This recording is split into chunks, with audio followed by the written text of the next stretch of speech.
Welcome back to Great Day Washington. We are in the kitchen with breakfast and brunch guru Chef Mark Bailey. He's going to show us some delicious ways to incorporate some of your fall favorites into morning and afternoon dishes. And I'm taking note because I talked to my husband. My parents are coming in for Thanksgiving, so these are going to be great brunch things for Thanksgiving. Yes, definitely. Thanks for having me. Thanks for being Happy in. Fall. Yes, we love fall, don't we? And we love all the little fall ingredients that we have, pumpkin, apples, and all that good stuff. So yeah, what I love about these recipes that I'm about to present is that they're great overnight dishes. You can make them the night before, and it saves you time in the morning, so you're not running around scrambling. But we have a great pumpkin pie oatmeal. Okay. With the thing I love about these, look how nicely, in these nice little mason jars. These are cute. Let me pour a little milk on that so you can just stir. This is actually A2 milk.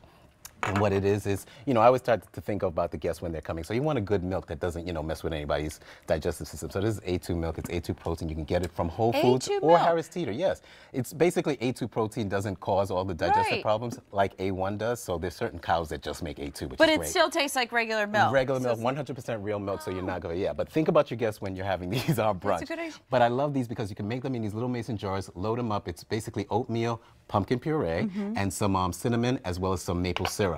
When you load it like that in the refrigerator, the next day put a little milk in there for the consistency. You can top it with a little syrup or nuts if you want.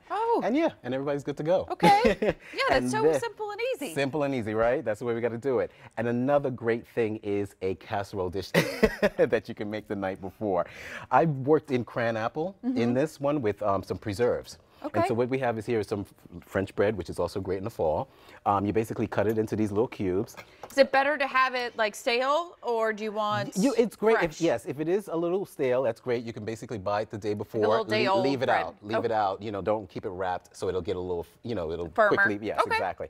And then, smear a little preserves on there on each of the bites or what have you. And then, you just want to push it down, make sure it flattens really, really well. And then we create our custard, which is over here. Basically, let me go over what's in there. It's eggs, apple juice. Once again, we're talking about fall. We want to get that apple flavor in there. We have A2 milk yet again. And then also I've put a little vanilla in there as well. You want to get so that's all this right here. So I'm going to get you to help me out a little bit. Sure. Yes, please. Let's just pour this in here so that it's easy pouring. And I'll get you to pour. Should have my apron on. Yes, you can pour while I just push down. So pour it right over all the bread. Yeah, like so. Exactly. All right. So just cover it all. all. Cover it all, exactly. And then I'll press, and you want to flatten it so that all the bread absorbs the custard. How many eggs was this for this size? 6 eggs. 6 eggs. Yes, a half a cup of apple juice, a half a cup of milk, exactly, and just about a teaspoon of vanilla. And and you leave it overnight, like so. And then what's the yummy part is the topping. Yes. This is the topping here. It's brown sugar, oatmeal, cinnamon, as well as butter. We always love butter. Gotta have the butter. You basically chop the butter up and you got that little thing there. So if I could just get you to sprinkle that on top. Okay, so this is all of that together. Yes, exactly. So just sprinkle it on. It's kind of like a topping.